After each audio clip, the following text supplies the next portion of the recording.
All right, so consumer prices jumped 6.2% during the month of October. It's the biggest biggest price surge in over 30 years. Now, I want to talk more about inflation, supply chain. We have Patrick Dorinson, the common sense cowboy and blogger from rideandfences.com. We also have Ellis, Henican, a columnist for Dow Jones MarketWatch and a New York Times bestselling author. So, Biden's misery index. We got the meat increase. We got, gas prices. Here we go, right here. Ribeye, 95% more for my ribeye. Okay, bacon of all things, bacon up 28%.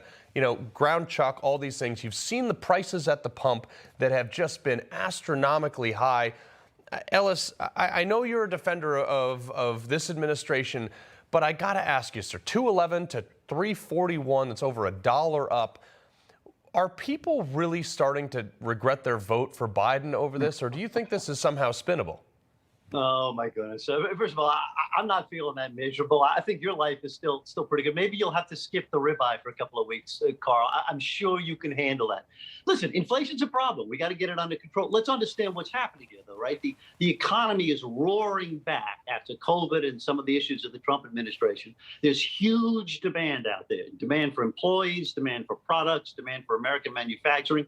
We do have to let that go through the system. It's causing some frustration.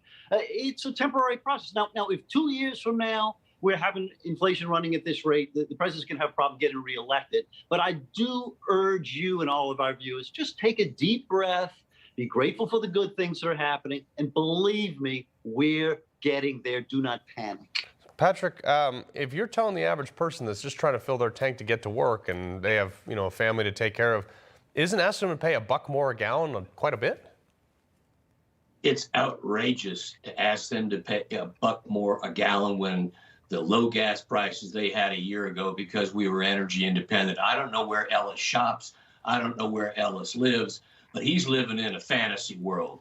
Look, this reminds me of the 70s under Jimmy Carter.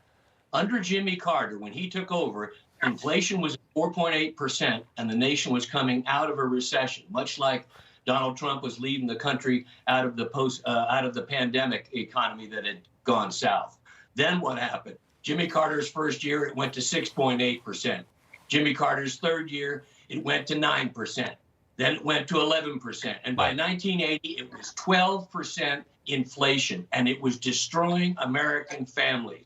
So this inflation thing, plus the idiots running the Federal Reserve who keep pumping money into the system, is going to destroy this country. And this isn't a temporary thing, Ellis, and I'm glad that you're doing well. Yeah, well, so Ellis, I want to switch gears on the CRT argument. Okay, so CRT is one of these things that really carried Republicans to victory in Virginia.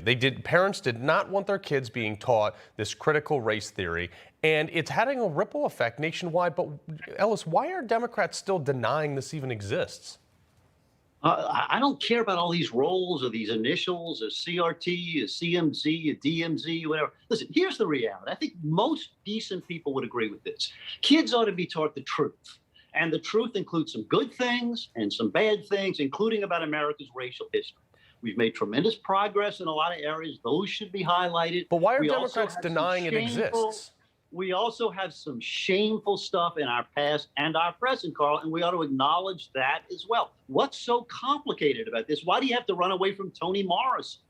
But why, Ellis, why are they denying that CRT exists when it won the election for Republicans? Well, listen, that's just a slogan that means so many different things that very few people can even explain. Let me try and explain it to you.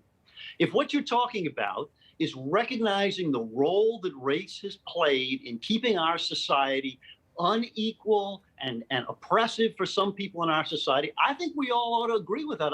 I'll bet you even Patrick agrees that there's still some prejudice out there and there's still some discrimination that we still need to deal with as a nation. Yeah, the problem is I'm not against teaching history, but take a look at this, Patrick, real quick on CNN. Rick Scott went on there and basically put CNN right in their place. Watch.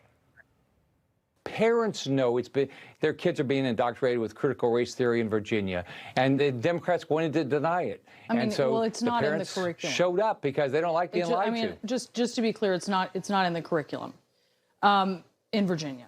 Just to be. Brianna, would you like me to here? Let me just read you a few things. In 2015, while Terry McAuliffe was governor, the Virginia Department of Education promoted incorporating a critical race theory lens in education. You can still find it on the Department of Education's website. Still there. I mean, Patrick, they're saying it doesn't exist. They're saying it's not what it is. It's on the website. Yes, it is, Carl. And quite frankly, there's an old cowboy saying that goes like this. When your head is in the bear's mouth, it's not the time to be smacking him on the nose and calling him names.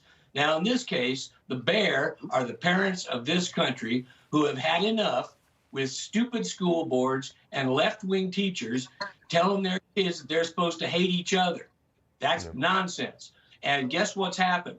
That the politicians and the school board members, they're the ones whose head is in the bear's mouth. And come 2022, the bear's about ready to chomp down and cut those heads off. Yeah, it's I mean, it's a strongly debated topic. I think both of us agree on this panel that we should probably teach history, but teach it as it happened, not the 1619 project garbage that America is this horrible, no good country. Some bad things did happen, and we've rectified it. We're also the Whoa, but still some bad things out there, Carl. Don't whitewash that part. That's right. I forgot. Black Lives Matter wants to burn down and create bloodshed in Manhattan. It's not perfect. So I forgot that. that. All right, Patrick Dorinson, Ellis Henican, appreciate it this weekend.